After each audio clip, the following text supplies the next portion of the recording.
Meus irmãos, graça e paz, amém? Amém. Que a graça do Senhor, a bondade do Senhor seja conosco nessa noite. É um prazer estar aqui pela primeira vez. Quero agradecer ao pastor Cleiton pelo convite e expressar, portanto, a nossa alegria em estar com os irmãos aqui nessa noite. Eu quero convidar você para abrir sua Bíblia no livro de Números, capítulo de número 13.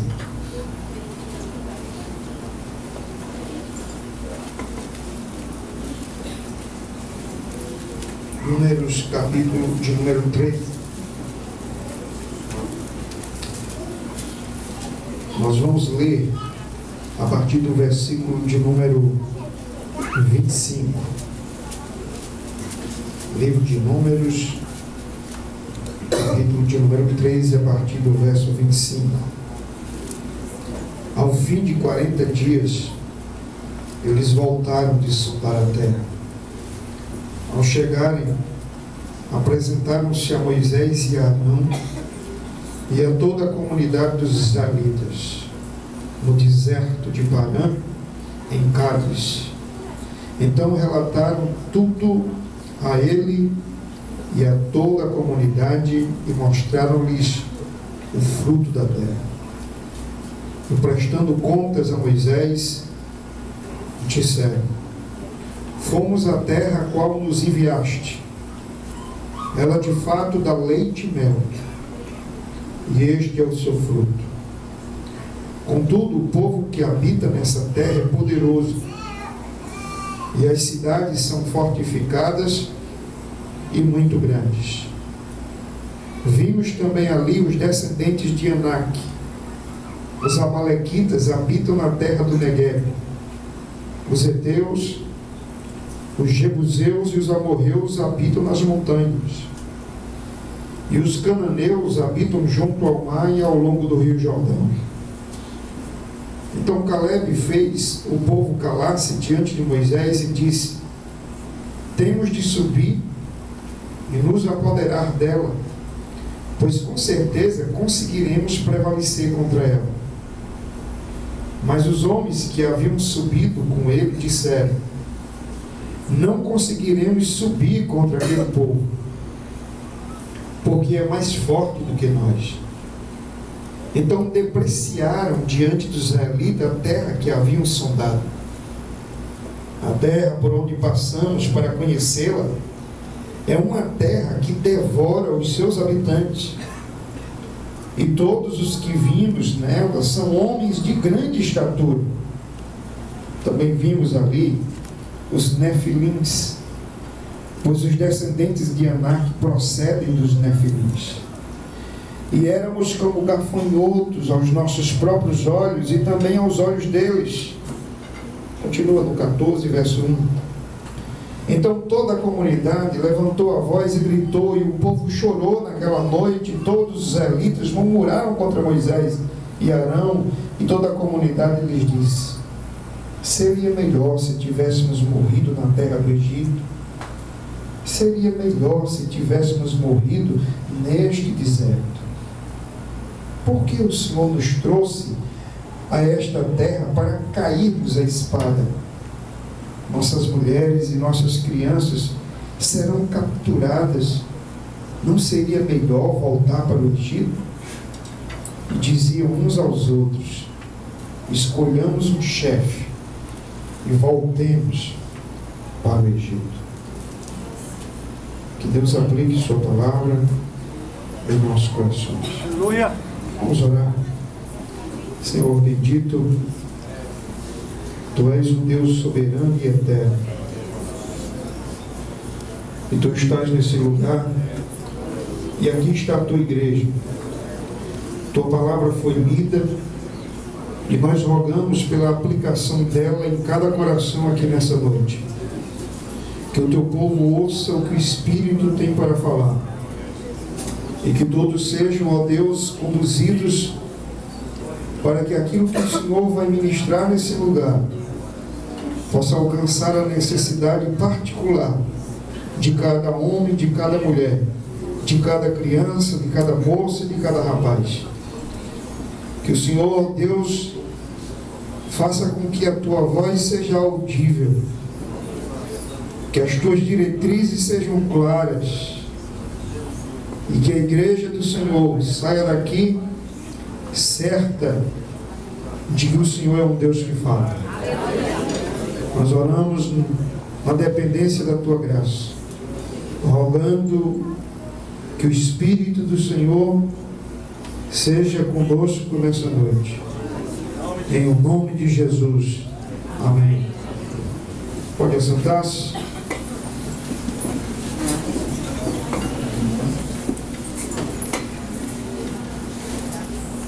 Meus irmãos, eu queria nessa noite falar sobre o tema a tragédia do ceticismo e o triunfo da fé. Nós estamos no Brasil diante de alguns fenômenos às vezes de caráter religioso e às vezes não. E aí deixe eu explicar isso da seguinte maneira.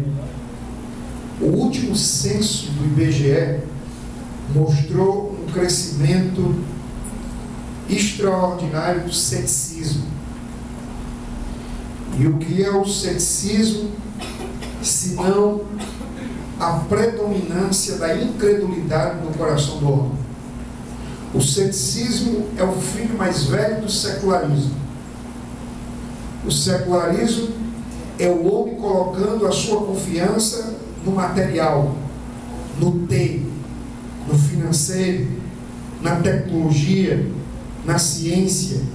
Enfim, é o homem confiando em suas próprias ferramentas, em seus recursos, em suas habilidades e capacidades. O ceticismo cresce. E o pior, há um ceticismo também religioso. São as pessoas que confessionalmente elas declaram sua fé em Deus, mas vivem como se fossem ateias. Elas não acreditam naquilo que professam.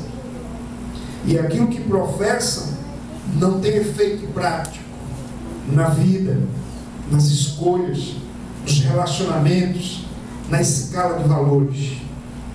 E portanto esse é um desafio, porque na medida em que essa religiosidade ela cai no ceticismo, também nós temos um declínio moral, nós temos um distanciamento dos valores cristãos. Alguém aparece nas estatísticas como crente, alguém frequenta um templo religioso, mas a vida se distancia cada vez mais das Escrituras. Por outro lado, nós temos um crescimento do misticismo, das crendices populares. O fenômeno da crendice popular era um fenômeno quase que exclusivamente concentrado no catolicismo romano. E todas as outras vertentes de crendices, elas partiam daí. Como, por exemplo, alguém adepto de Frei Damião e é católico romano. É seguidor de Padre Cícero, mas é católico romano. Alguém pratica macumba, candomblé, etc. E alguém é espírita da mesa branca, mas é católico. E aos poucos a religião católica no Brasil foi se tornando sincretista, com muitas caras. É claro que isso tem mudado. Às vezes as pessoas já dizem: não, eu não sou católico, eu sou espírita. Eu não sou católico, eu sou umbandista. Mas isso não é muito comum. O comum é que as pessoas, ao mesmo tempo que se sentem cristãos, elas sigam essas linhas. E o misticismo não parou dentro da igreja romana. Na medida que muita gente deixou a igreja romana e veio para a igreja evangélica, sem experimentar um cristianismo autêntico, verdadeiro, ela trouxe suas crendices para as igrejas evangélicas. E aí qual é o fenômeno? É que nós também temos um misticismo dentro da igreja evangélica. O que é que eu chamo de misticismo? É uma fé que necessariamente ela não se apoia nas escrituras como fundamento. Não é uma fé doutrinária. Não é uma fé que se baseia em verdades bíblicas. É uma fé que se concentra exclusivamente na experiência. E essa experiência, ela é construída de acordo com a própria experiência de cada um. Essa experiência religiosa depende do senso comum, depende da opinião, depende da construção particular. E o que é que nós temos? Nós temos uma confusão, muitas vezes, pairando dentro da igreja.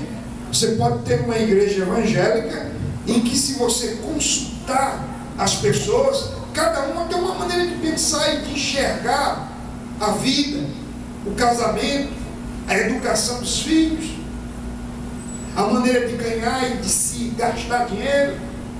Mas eu quero dizer que antes não era assim. Na medida em que a Bíblia era de fato uma regra de fé e prática, todo mundo tinha uma maneira de proceder e de ser, porque havia uma norma universal que conduzia, que norteava a vida de todos.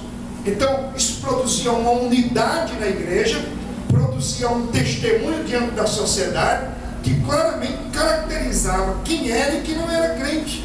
Hoje está tudo misturado, porque o fator que diferencia, que é as escrituras, já não é mais o determinante para que se diga eu sou crente ou eu não sou.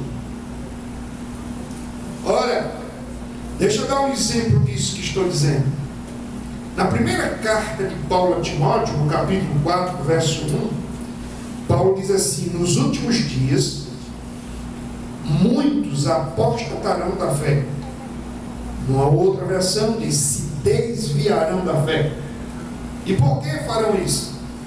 Porque vão aderir ao racionalismo? Vão aderir ao ateísmo? Não.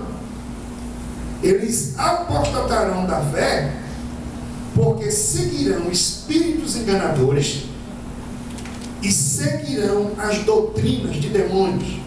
Perceba, essas pessoas continuarão crendo, continuarão tendo uma fé, porém elas apostataram da fé bíblica e passaram a uma crendice que desemboca inclusive na obediência a espíritos malignos. E aí queremos fazer aqui uma diferença, por exemplo, nesse texto que eu me refiro, que é Timóteo. Há uma diferença na Bíblia entre o ato de crer e aquilo que se crê, o conteúdo da fé e o ato de crer nesse conteúdo. Quando Paulo diz nos últimos dias apostatarão da fé, ele não está dizendo que as pessoas deixarão de crer, mas está dizendo que as pessoas abandonarão os conteúdos bíblicos, as doutrinas bíblicas, e elas estarão crendo em quaisquer coisas. Esse fenômeno está diante de nós. E como é que a gente pode aprender com a história? Durante o período medieval, que é o período que se compreende aí do 6º século depois de Cristo até o século XVI, quando nós vamos ter a Reforma Protestante, com Martinho Lutero e outros reformadores que vieram posteriormente, nós estamos completando 500 anos desse grande acontecimento, em que o Espírito de Deus soprou e trouxe de volta as grandes verdades e as grandes doutrinas do cristianismo histórico. Durante aqueles 1000 anos, nós tivemos um crescimento muito grande da fé crendice, da fé pagã. Você tem uma ideia? Historiadores entendem que, se você for juntar os fragmentos atribuídos à cruz de Cristo, que as pessoas guardavam para obter alguma bênção, possivelmente dê para fazer aí muitas fogueiras de São João. Fragmentos que diziam: olha, aqui é um pedaço da cruz de Jesus. Havia pessoas que conduziam leite materno, dizendo que era o leite de Maria que alimentou Jesus. A venda de indulgências. Havia um desses ministros católicos que ele dizia: olha, é o dinheiro caindo no fundo da vasilha e a alma sendo retirada do purgatório. A Basílica de São Pedro foi construída vendendo-se indulgência. Porque a indulgência era um título celestial. Você comprava aquele título e adquiria a salvação sua e dos seus familiares. Quando Lutero bradou e disse: somente a Escritura, o primeiro dos solas, o que ele estava dizendo? A igreja precisa crer somente nas Escrituras e não nas tradições. Mas qual é o segundo solo? Somente a fé. Ora, se as Escrituras são de fato a nossa única regra de fé e prática, a gente tem que ter somente fé nela. E aí em seguida vem somente a graça, somente Cristo e somente a Deus de glória. Então a nossa fé não pode ser uma fé solta, não pode ser uma fé simplesmente subjetiva. Tem que ser uma fé concreta. A gente crê numa verdade. Essa verdade é absoluta, essa verdade é única e insubstituível. É a verdade que procede do Evangelho de Deus. É daí que Paulo diz: ainda que um anjo desça do céu e vos pregue outro evangelho, seja anátema, maldição. E, meus queridos, a tragédia do ceticismo, mas também a confusão do misticismo, precisa se deparar com a verdadeira fé, a fé que triunfa diante do caos. E daí vem a nossa mensagem hoje à noite, baseada nesse texto. Eu quero que vocês lembrem do seguinte: Deus havia estabelecido um povo na terra. Esse povo foi praticamente chamado do nada. Deus foi a Ur dos Caldeus, chamou Abraão, fez uma aliança com Abraão e prometeu 3 coisas basicamente àquele homem. Primeiro, que lhe daria um herdeiro, um sucessor. Segundo, que lhe daria uma herança, uma terra prometida. Terceiro, que faria dele uma bênção para todos os povos da terra. Todas essas promessas estavam relacionadas a Cristo, porque o herdeiro final, Paulo vai dizer, escrevendo aos Gálatas, é Cristo. Cristo é o descendente final. A terra prometida é a priori Canaã, mas em última instância a Nova Jerusalém. E a bênção de ser, e a tradição de ser uma bênção para todos os povos da terra, isso se cumpre na vida da igreja. Quando a igreja proclama Cristo, gente de todas as tribos, língua, povos e nações confessam que Ele é o Senhor para a glória dos Pai. Essas promessas foram se cumprindo. Primeiro Deus deu herdeiro quando parecia impossível, nasceu Isaac. Depois Deus se revelou a Isaac e renovou essas promessas.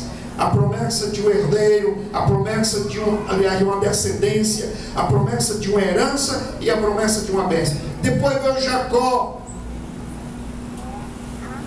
Por fim, Deus chamou Moisés lá do nada e disse: você vai tirar o meu povo lá do Egito.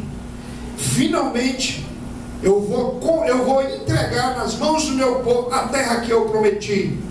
Lembre-se, Canaã é uma prévia, não é um lugar final, é o modo como se anda, não é um lugar onde se chega. O lugar onde se chega não é aqui, é na eternidade. Aleluia. E então, meus queridos, essa promessa a Abraão, a Isaac, a Jacó, a Moisés, que por sua vez, Moisés agora, durante a caminhada do deserto, do Egito com mão forte, Deus manifestou sua glória, Deus revelou o seu poder e a sua majestade, e portanto esse Deus que fez uma aliança com Abraão, Isaac e Jacó, e que dentre as promessas aliadas a essa aliança, ele disse que levaria o povo para a terra prometida. Esse Deus está com vocês aqui no deserto. Aí eles chegam em Cades Barneia, depois de 2 anos de caminhada, desde que saíram do Egito. E eles estão a 40 dias, mais ou menos, da terra prometida. E Deus assegurou de todas as formas que a terra seria entregue. Aí o povo chegou para Moisés e disse: Moisés, por que a gente não escolhe aqui 12 homens e manda espiar a terra para que a gente possa ter mais segurança, mais estratégia? Moisés disse: tudo bem. Escolheram o representante de cada tribo, 12 tribos, 12 espias. Eles foram e voltaram 40 dias depois. Significa dizer que eles gastaram 20 dias para ir e 20 para voltar. Mas uma vez que a multidão seria diferente, né, levando animais, crianças, gastaria, digamos, 40 dias. E aí eles voltam e eles trazem um relatório, mas o relatório é divergente. Isso porque 10 homens disseram: a terra não pode ser conquistada. E eles enumeram as razões. A gente olhou para aquele povo e viu muralhas com portões aferrolhados. A gente olhou para a terra e viu gigantes poderosos. E a gente olhou para si e vimos gafanhotos. A gente olha para eles e viu gigantes poderosos. A gente olha para si e vê gafanhotos. Enfim, a terra não pode ser conquistada. Caleb e Josué levantam-se e dizem: a terra tem gigantes. É fato. A terra tem uma estrutura muito forte de poder e de organização. Mas o fato é que o Deus foi conosco no Egito. Ele nos concederá a posse daquela terra. Aleluia. Amém? Amém. E aí, meus irmãos, o fato é que isso gerou uma divisão no arraial. Porque o povo se dividiu. É mais fácil você crer naquilo que é ceticismo do que você crê em promessas. E o povo rejeitou a palavra que foi dada por Moisés, por Caleb e Josué.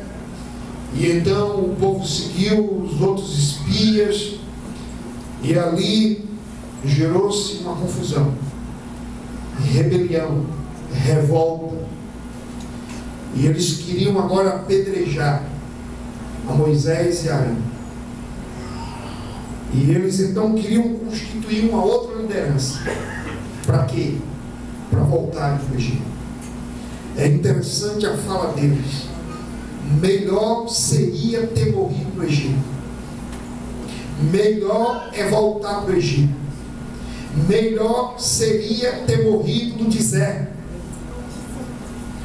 Eu quero que vocês entendam isso. O que está aqui em questionamento não é a liderança de Moisés. Parece ser, mas não é. O que está aqui em julgamento é a capacidade de Deus começar aquilo que ele, concluir aquilo que ele começou, terminar aquilo que ele começou. O Deus que abriu o mar vermelho vai terminar esse negócio? O povo está dizendo que não. O Deus que conduziu o povo no deserto, esse Deus vai conduzir o povo à terra prometida? Eles estão dizendo não, não vai. Por quê? Porque tem gigantes. Por quê? Porque a terra é poderosa. Porque a terra devora os seus moradores.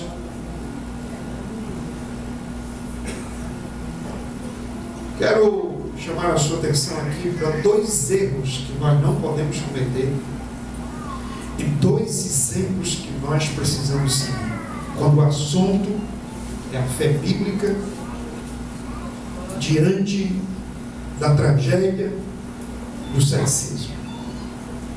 E pode ter certeza, o ceticismo cresce fora e dentro da igreja.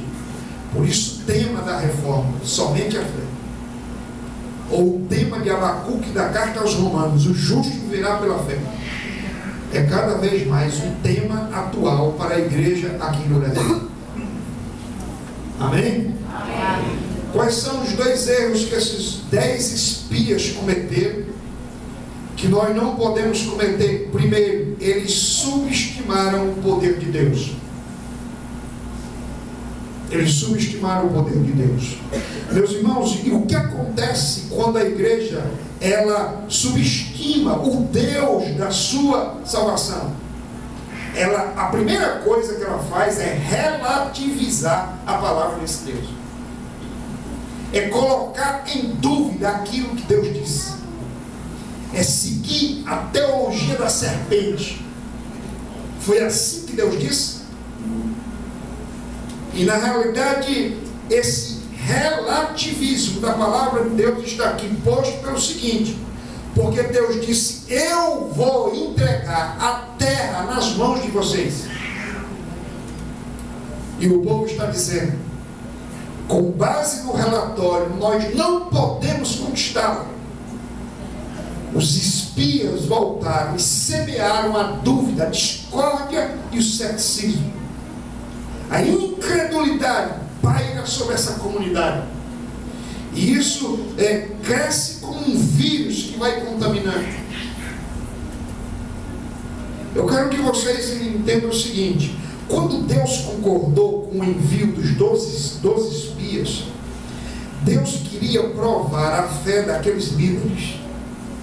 Ao retornar, eles teriam que fazer uma escolha, ser guiado pelas promessas ou pelo relatório obtido. Deus não precisava mandar espias. Deus conhecia a terra. Se a conquista da terra ia depender de uma estratégia militar, era necessário estudar a terra. Mas se a conquista da terra dependeria da ação de Deus, não era preciso estudar a terra. Só era preciso confiar nas promessas do Senhor. Aleluia. E o texto é claro em Deuteronômio, capítulo de número 1. Deus diz assim no verso 21 do capítulo 1: Vê, o Senhor teu Deus tem posto esta terra diante de ti. Olha aí, Deus tem posto a terra diante de ti. Sobe, toma posse dela, como te falou o Senhor Deus, como te falou o Senhor, Deus de teus pais. Não temas e não te assustes. Verso 22. Então todos vós viestes a mim e dissestes: mandemos alguns homens adiante de nós, para que sondem a terra e voltem para nos apontar o caminho pelo qual devemos subir e as cidades a quais devemos ir. Aí Moisés vai mostrar no capítulo 1 de Deuteronômio que essa questão toda foi um grande equívoco, porque todo mundo voltou e voltou olhando para o relatório e não olhando para Deus. E quando chega no verso 30 do capítulo 1, ele diz: o Senhor vosso Deus, que vai adiante de vós, guerreará por vós, assim como fez no Egito diante dos vossos olhos. Aleluia. Aí preste atenção, o que o texto está dizendo é o seguinte: o general dessa batalha não é Moisés, também não será Josué.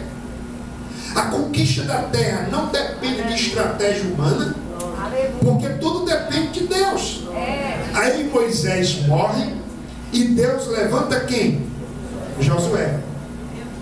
Aí observe que no capítulo de número 5 do livro de Josué, no verso 13, Josué tem uma visão. Versos 13, 14 e 15. Qual é a visão?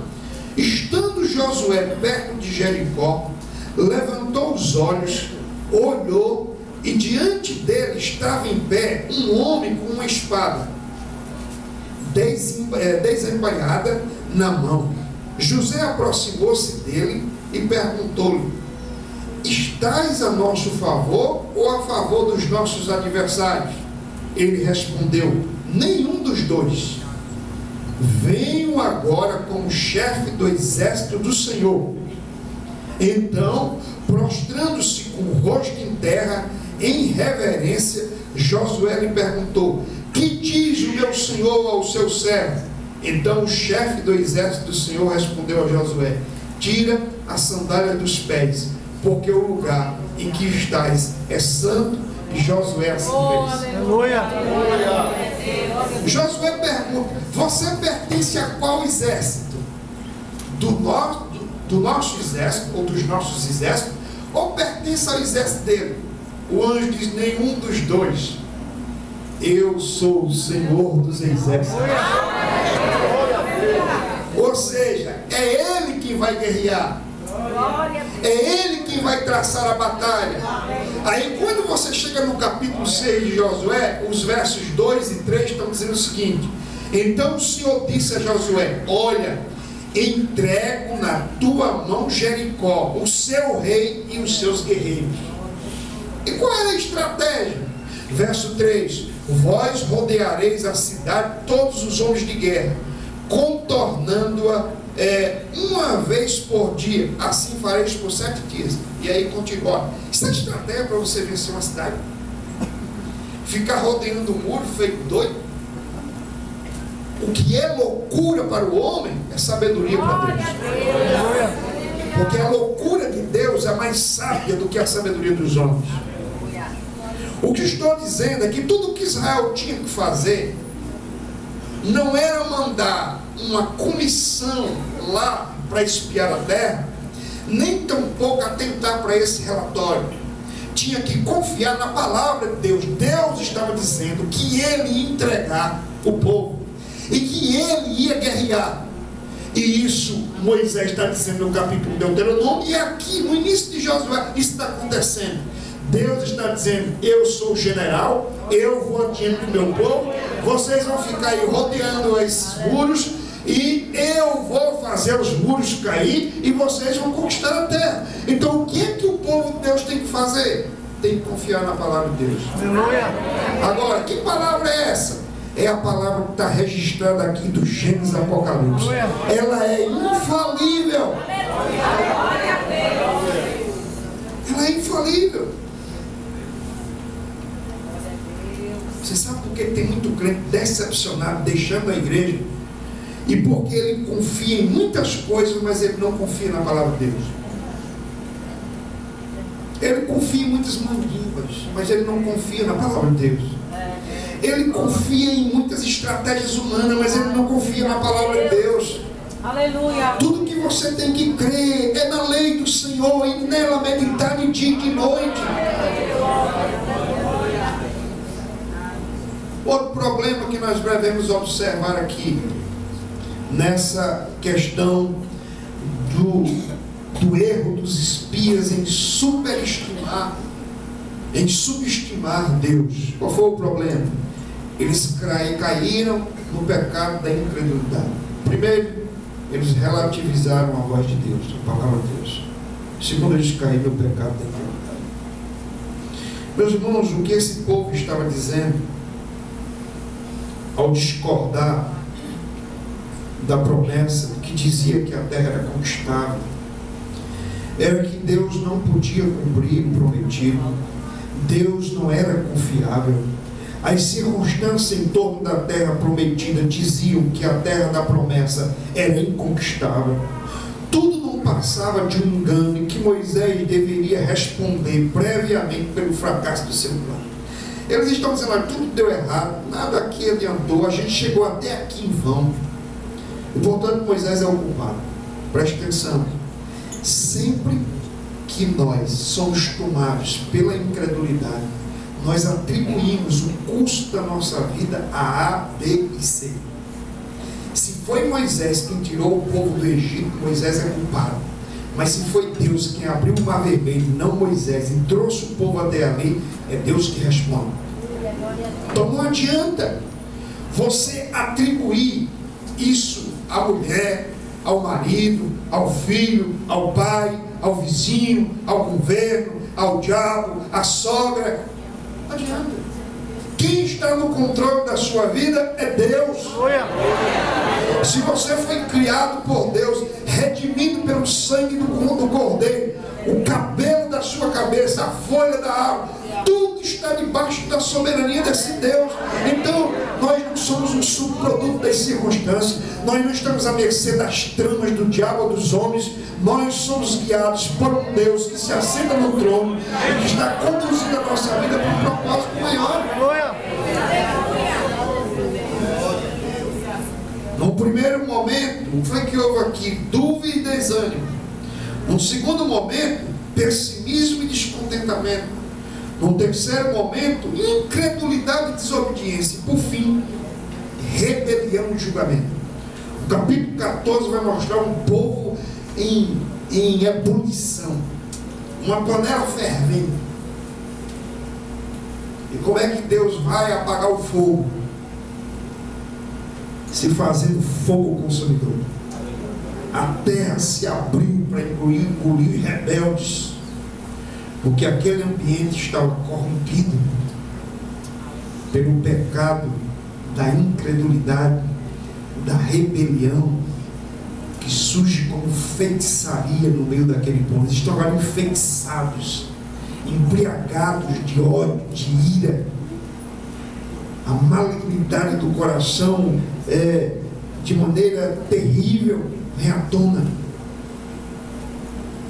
A incredulidade, meus irmãos, rejeita a palavra de Deus, questiona o governo de Deus, ignora a sua provisão, duvida da integridade do seu caráter, zomba do seu poder, despreza a sua bondade, quebra a sua aliança, rebela-se contra a sua vontade e deliberadamente decide não glorificá-lo.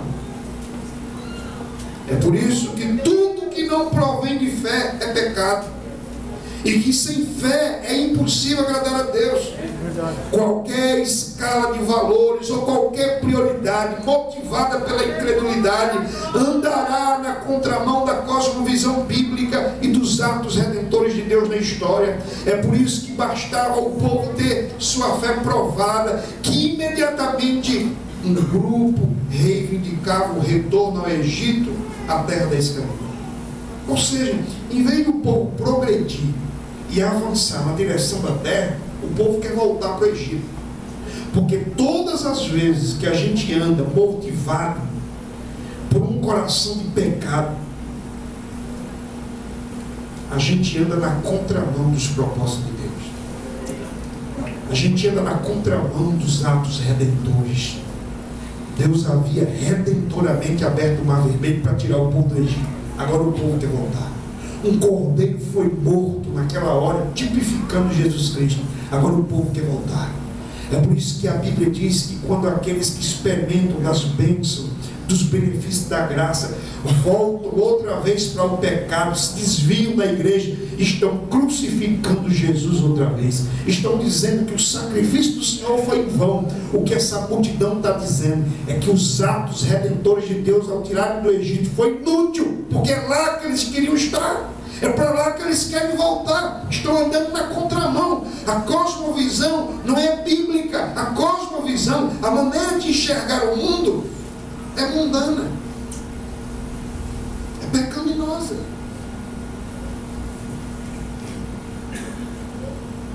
Todas as vezes que nós subestimamos o poder de Deus, nós relativizamos sua palavra, caímos no pecado da incredulidade e somos tomados pela maldição da murmuração. A murmuração é um sinal evidente de que estamos vivendo fora da vontade de Deus. Um crente submisso à vontade de Deus encontra contentamento nas provações, e nisso ele é aprovado por Deus. O que Paulo está dizendo, escrevendo aos Filipenses no capítulo 4 é: aprendi a estar contente em toda e qualquer situação. Sei ser exaltado e sei ser humilhado. Sei ter fartura e sei enfrentar a pobreza. Em Cristo eu posso todas essas coisas.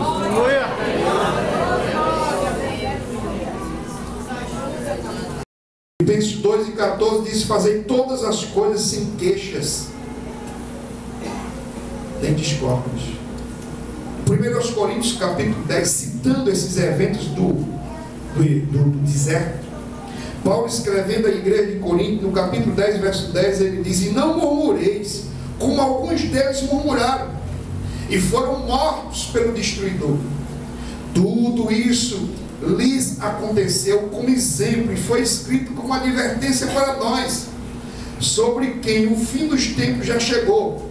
Assim, aquele que pensa estar em pé, cuide para que não caia. Não veio sobre vós nenhuma tentação que não fosse humana, mas Deus é fiel e não deixará que sejais tentados além do que se pode resistir. Pelo contrário, juntamente com a tentação providenciará uma saída para que a possais suportar. Meus irmãos, eu estou convencido de que nada é mais terrível do que um crente ingrato. Nada é mais contraditório do que um crente ingrato. E é interessante porque essa passagem, nós somos experts em citarmos passagens fora de contexto. Quem está em pé, cuide para que não caia. Aqui, isso não é errado aplicar para qualquer área da vida, mas aqui, particularmente e diretamente, está ligado ao contexto da murmuração. Então a Bíblia considera que quando você entra no pecado da murmuração, da maledicência, da ingratidão, você é um crente caído.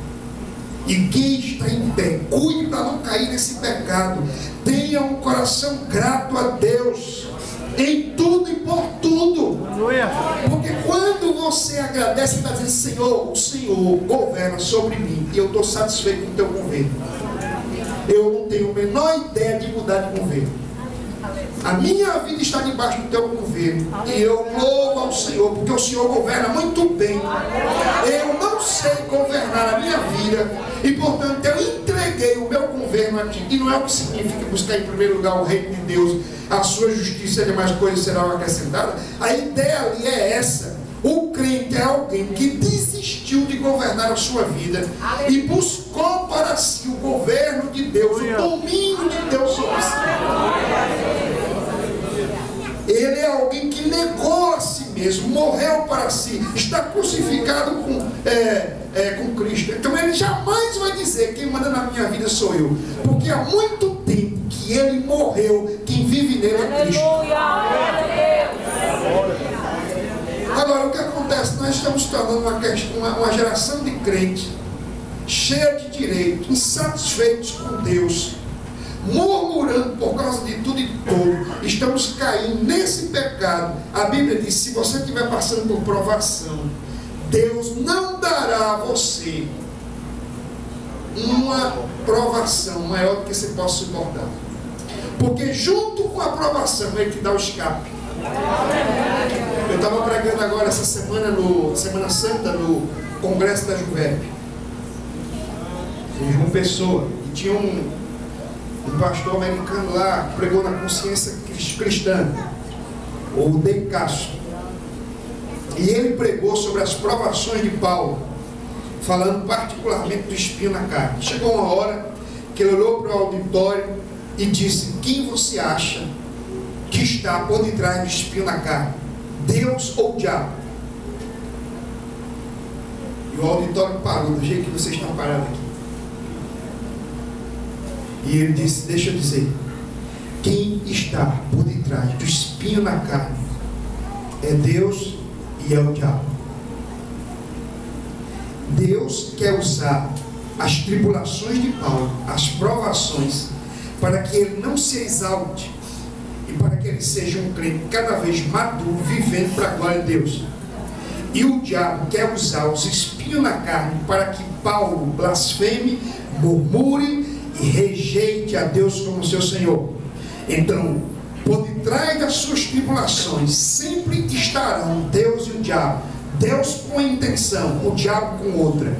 A grande questão é essa: quem é, a quem você vai atribuir o governo final dessa história?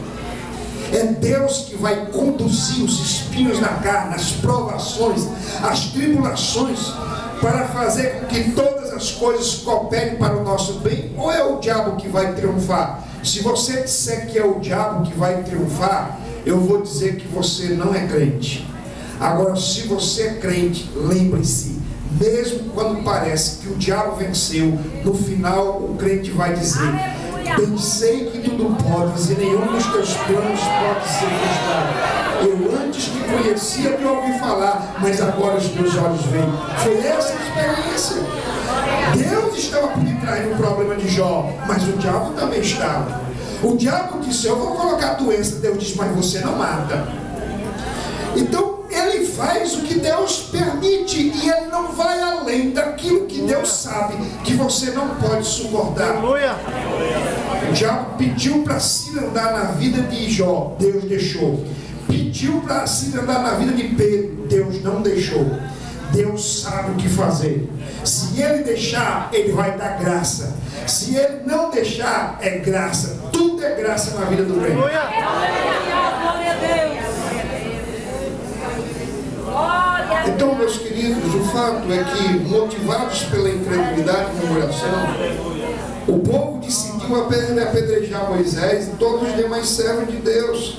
É incrível como a falta de discernimento, fé e amor leva o povo de Deus a perder de vista seu verdadeiro inimigo, provocando cismas, ou seja, divisões, intolerância, ódio, e atraindo sobre si a ira de Deus. Por isso que Paulo, escrevendo aos Efésios, diz: a tua luta não é contra a carne, mas contra principados e potestades. Tua guerra é outra. Esse povo aqui deveria se preparar para a verdadeira guerra, enfrentar os gigantes lá na terra prometida. Eles não estavam dizendo que vamos juntar as forças, mas não, eles agora querem apedrejar Moisés.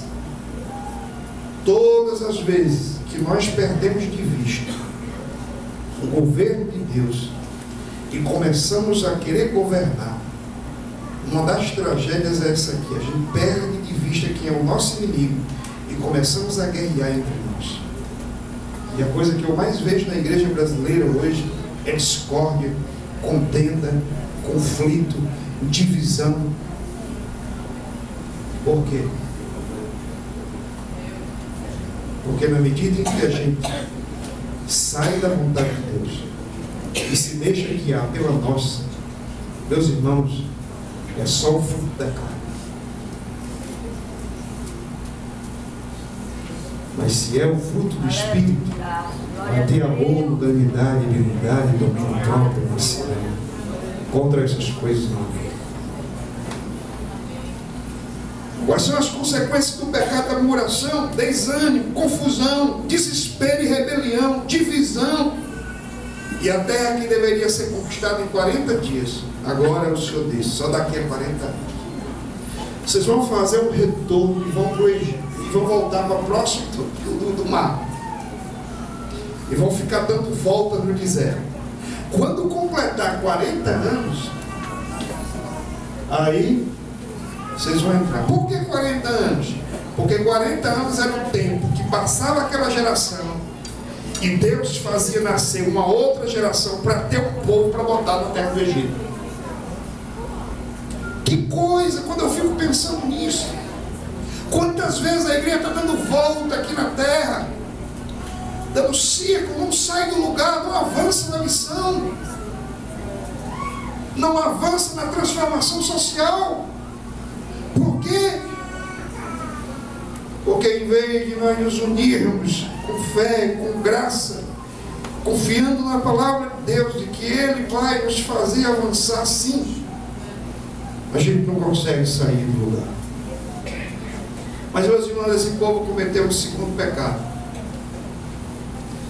Eles não apenas subestimaram o poder de Deus, eles superestimaram o poder do inimigo.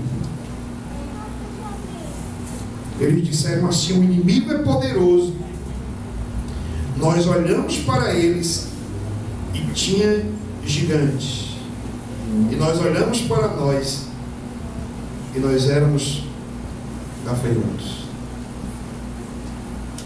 O que acontece com aqueles que se sentem gafanhotos? Morrem no deserto feitos gafanhotos.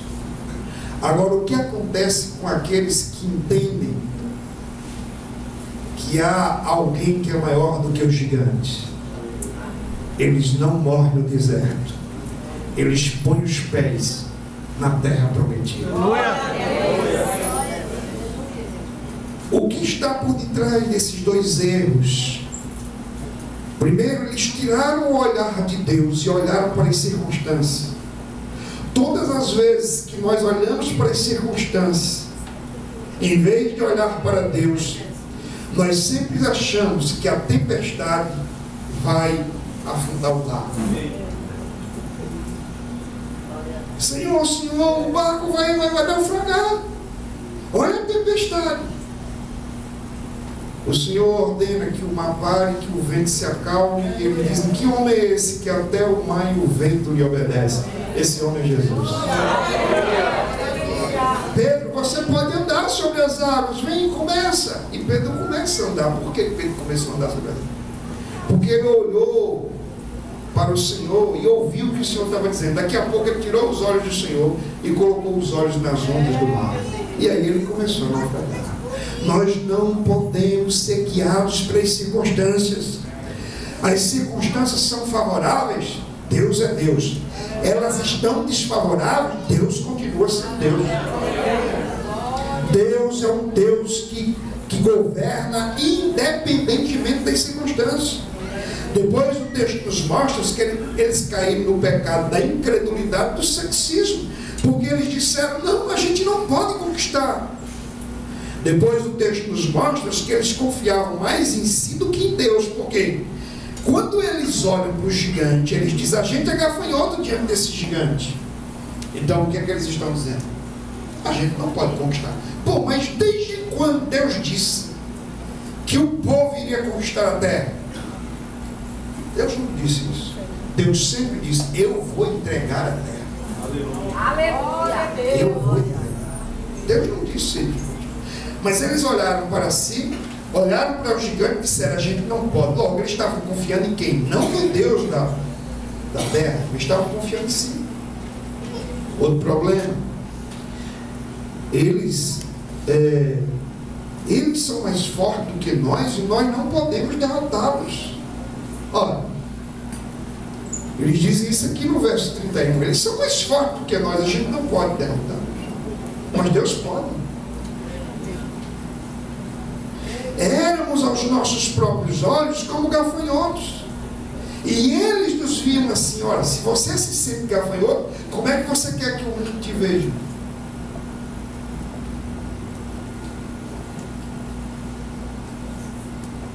Eles superestimaram o poder do inimigo. Meus irmãos, não há nenhum adversário que se levante contra a igreja que seja maior do que o Deus da igreja. Nós temos que voltar o nosso foco e redescobrir o Deus da Bíblia. Um Deus cujos atributos revelam poder, majestade e supremacia.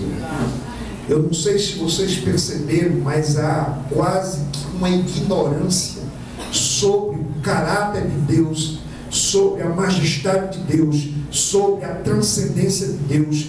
O Deus que se prega hoje é um Deus extremamente imanentista, ou seja, um Deus criado pelo homem, produzido pelo homem, manipulado pelo homem, apequenado pelo homem.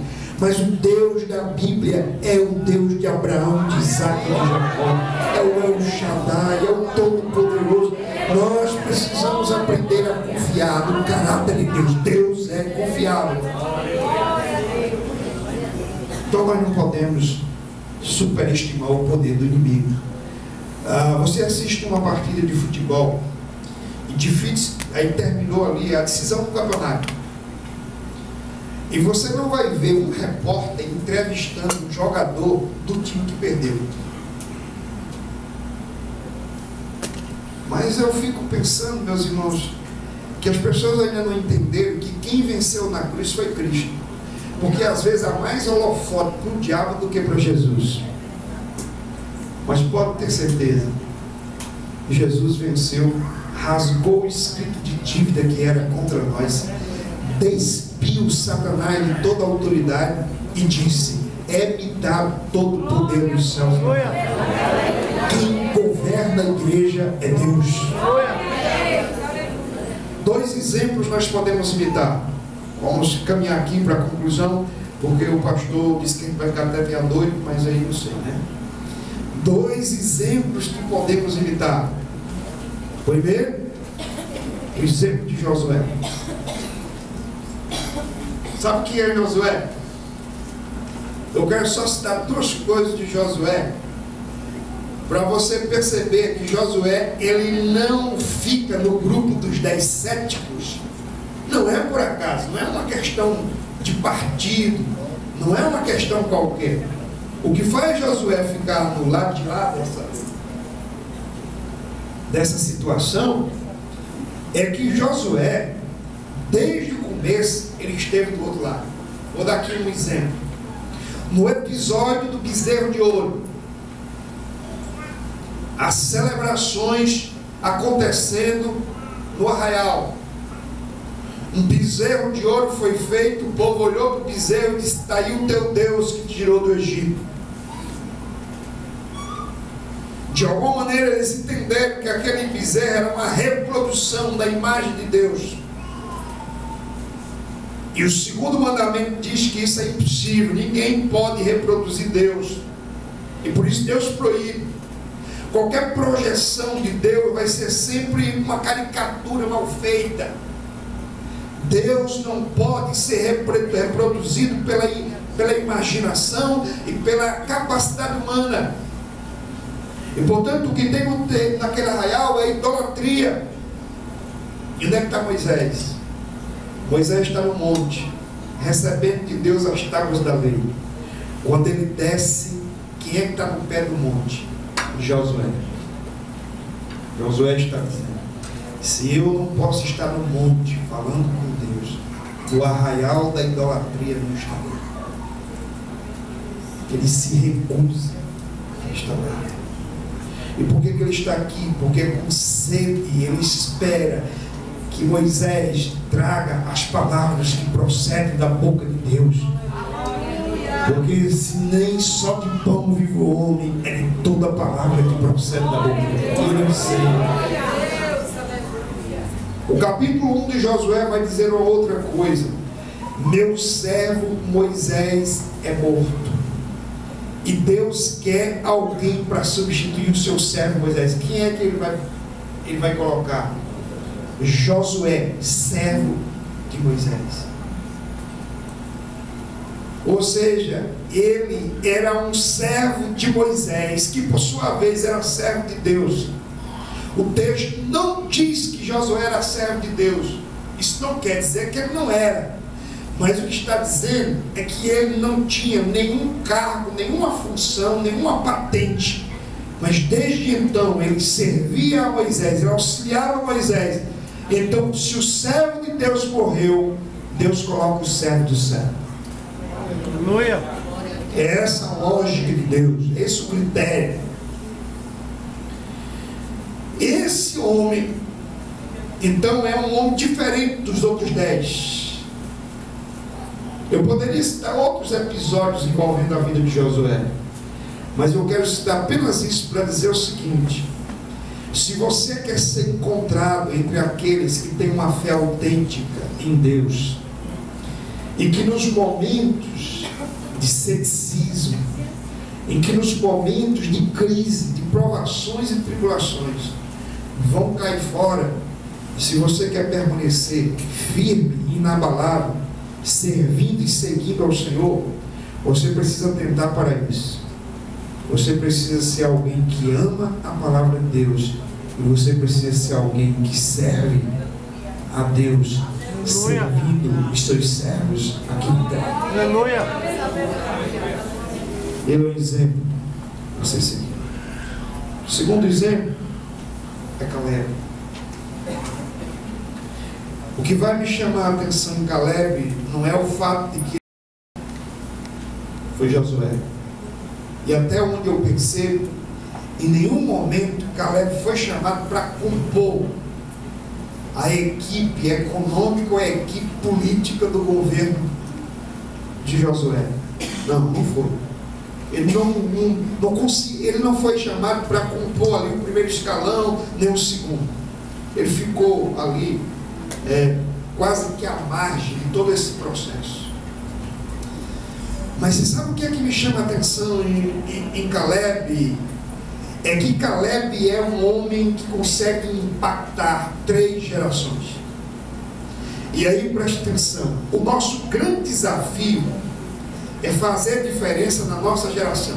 Aleluia. É usar os créditos que a gente tem, né, pastor Ivan? Eu vinha comentando ali com ele o seguinte: a vida às vezes parece que é o seguinte, você pega e diz, olha, eu vou dar 70 créditos para você. E você, cada ligação que você fizer, você vai gastar um crédito, R$1. 70 reais de crédito, cada ligação que você fizer gasta R$1. Comparado com a vida, Deus dá a você 70 créditos, 70 reais de crédito, 70 anos, 80 anos. Aí imagine, se você tiver 70, aí você diz, poxa, só tenho 10 créditos. Se você tiver 50, aí você diz assim, se Deus me deu 80, eu só tenho 30. Isso significa dizer que você tem que usar muito bem os seus créditos, os seus anos de vida. Você não pode desperdiçar. E como é difícil usar bem a vida para dizer, eu vou impactar pelo menos a minha geração. Caleb conseguiu impactar 3 gerações. Aquela geração que saiu do Egito, ele está diante dela agora dizendo, nós podemos conquistar a terra. Depois ele chega lá, você vai encontrar isso nos capítulos 14 e 15 do livro de Josué. Ele chega lá no capítulo 14 e diz, Josué, eu quero a minha terra. Você se lembra o que foi que Deus disse? Nós estamos juntos naquele dia. E sabe o que ele vai dizer para a sua geração, a geração que entrou na terra prometida? Ele vai dizer, já faz 40 anos, desde o episódio lá de Cades Barnea, e eu estou com mais vigor hoje do que antes. Aleluia. E ele vai conquistar a terra. E ele conquista. Quando chega no capítulo 15, ele diz, eu tenho uma filha, eu estou velho e não posso mais conquistar terras, mas se alguém conquistar aquela terra ali, eu dou minha filha em casamento. E aí Otoniel casa com a filha dele no capítulo 15 de Josué, porque o homem vai para a guerra, conquista a terra, e ele diz, você casa com a minha filha. Quando eu olho o perfil da filha dele, é uma guerreira, uma mulher heróica. Ela diz assim, olha papai, o senhor deu terra, mas não deu poço, eu quero poço. E a menina é uma mulher de fibra. E portanto ele está entregando a outra geração, a geração do seu genro, a geração da sua filha, e está dizendo, vamos adiante conquistar terras.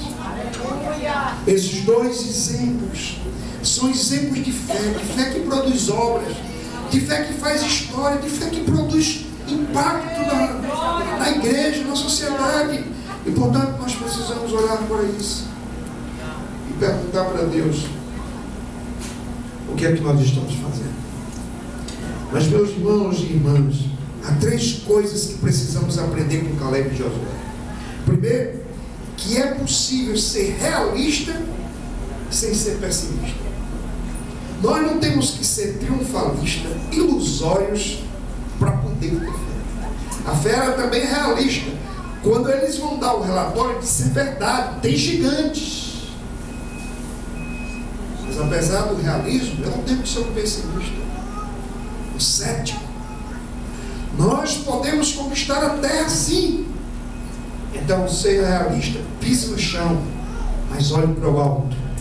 E saiba que a nossa redenção se aproxima e que é de lá que vem toda a boa dádiva e todo o segundo, é possível passar pelas provações, meus irmãos, e ser aprovado.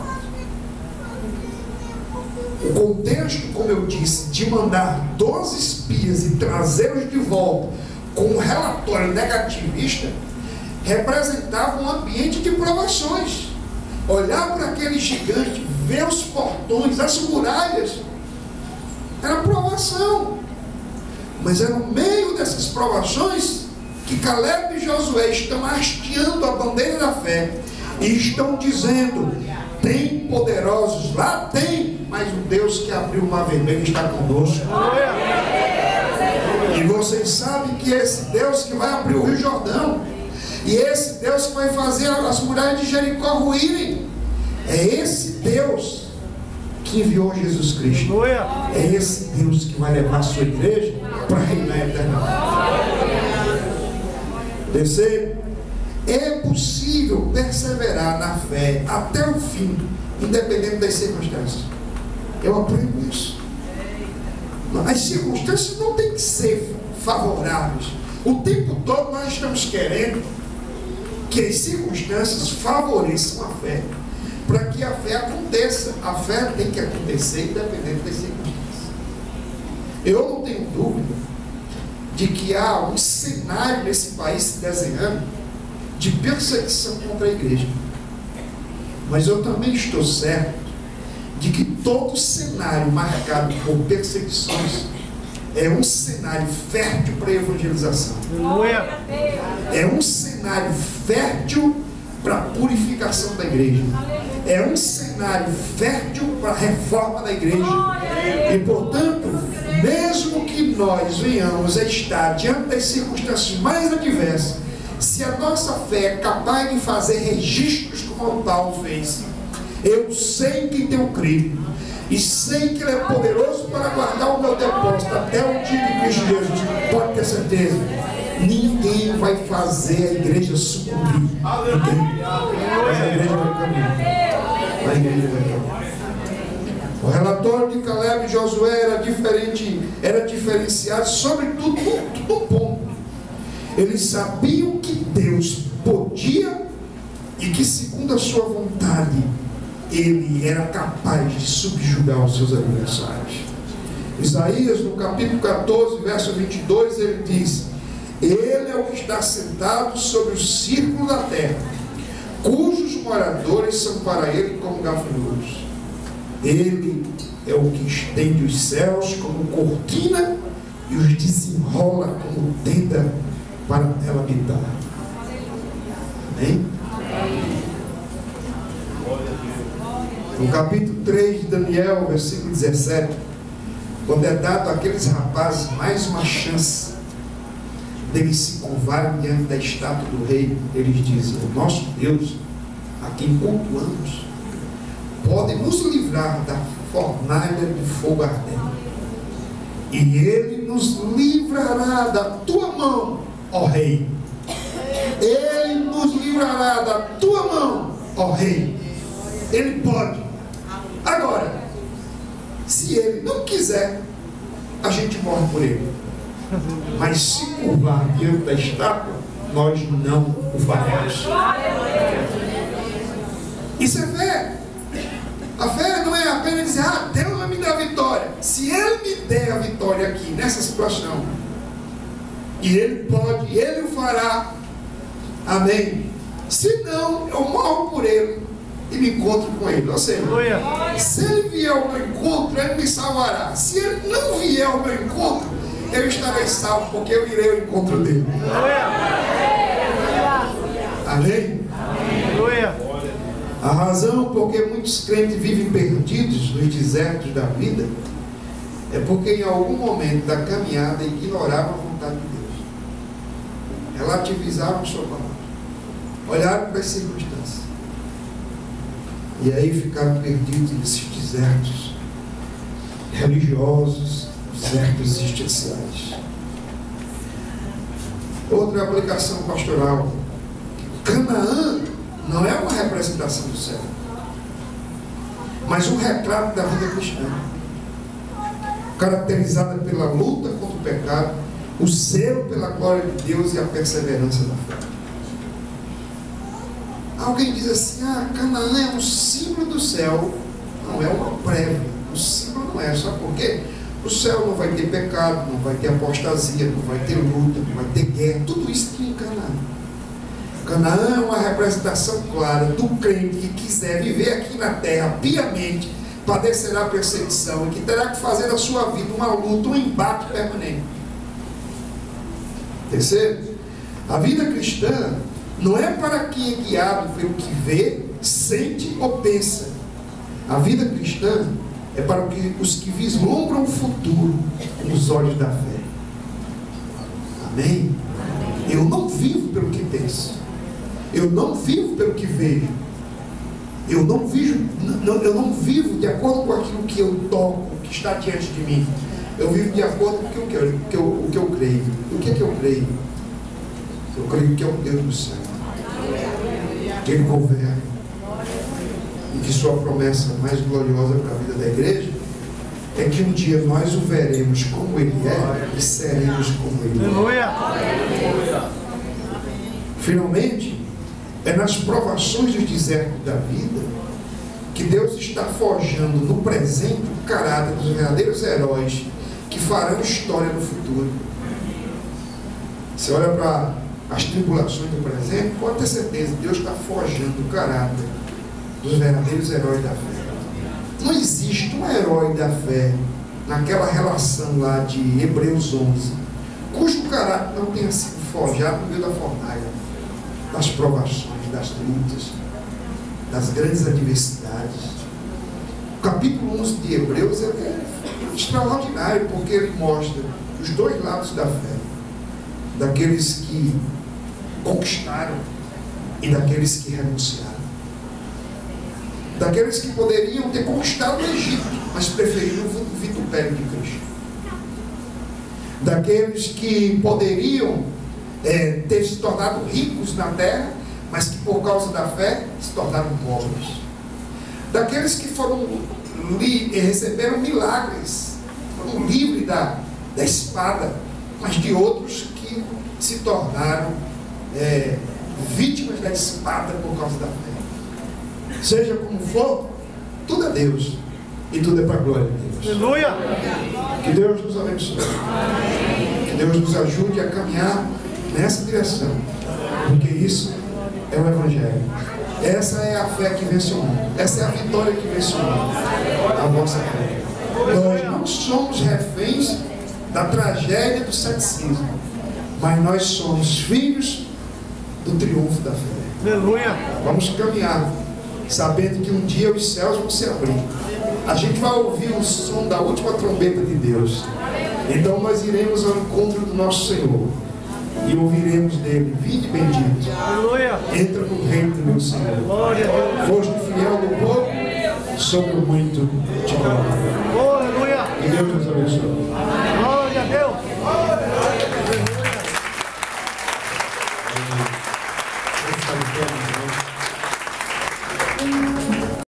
Lembrando que domingo será um culto de Santa Ceia, não perca. Senhor, muito obrigado pela Tua palavra.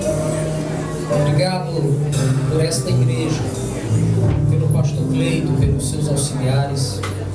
Obrigado, Senhor, pela vida do pastor Ivan, pelo Teu filho, que quisestes usar mais uma vez e trazer aos nossos corações a Tua palavra, nos ensinando que nós precisamos despertar para aquilo que Tu é, para o Teu caráter.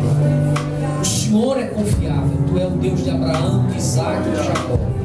Tu és o nosso Deus. Nós não estamos perdidos no meio do nada, nós estamos no caminho.